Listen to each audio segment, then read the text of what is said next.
నేను సమాజానికి రుణం తీర్చుకోవాల్సిన ముఖ్యమైనది స్కాలర్షిప్లు ఎదిగిస్తున్నది ప్రభుత్వం. కానీ రాబోయే రోజుల్లో మీరు బాగా చదువుకున్న వాళ్ళకి ఇస్తున్నాం, అంతేగా 40 మార్కులు వచ్చిన వాళ్ళకి 40% వచ్చిన వాళ్ళకి ఇవ్వటల్లా. రాజులు చుక్కారామయ్య చెప్పడం మర్చిపోయారు. చాలా మంది ఐఐటికి పంపిస్తున్నారు, నేను వెళ్ళినట్టు. కానీ నాకు ఎప్పుడు చుక్కారామయ్య దొరకలేదు. మేము చదువుకునే రోజుల్లో లైబ్రరీకి వెళ్ళి చదువుకున్నాం. ఎంట్రన్స్ ఎగ్జామినేషన్ రాసిన ర్యాంక్ వచ్చింది, వెళ్ళిపోయాం ఎంట్రన్స్.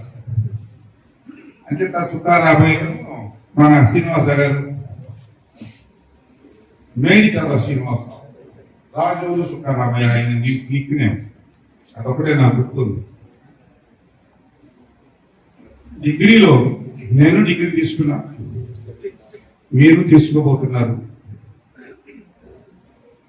డిగ్రీలు అవసరమే, కానీ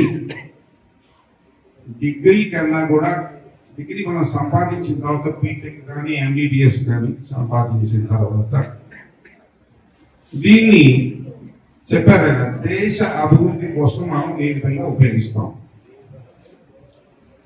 దేశం అంటే అగ్ని, దేశం అంటే చెప్పండి, దేశం అంటే బట్టి కాదు, దేశం అంటే మనుషులు. ఎక్కడి నుంచి ఎక్కడ దాకా ఉంది నా దేశం? నా దేశం కాశ్మీర్ నుండి కన్యాకుమారి వరకు నా దేశం. కాపులు ఒక్కలే నా దేశం కాదు, కమ్మలు ఒక్కలే నా అందరికి ఆవశ్యకం. 3 నెలల క్రితం 33 లక్షలు ఇచ్చామంటూ చాలా కులం కాపులు. అందుచేత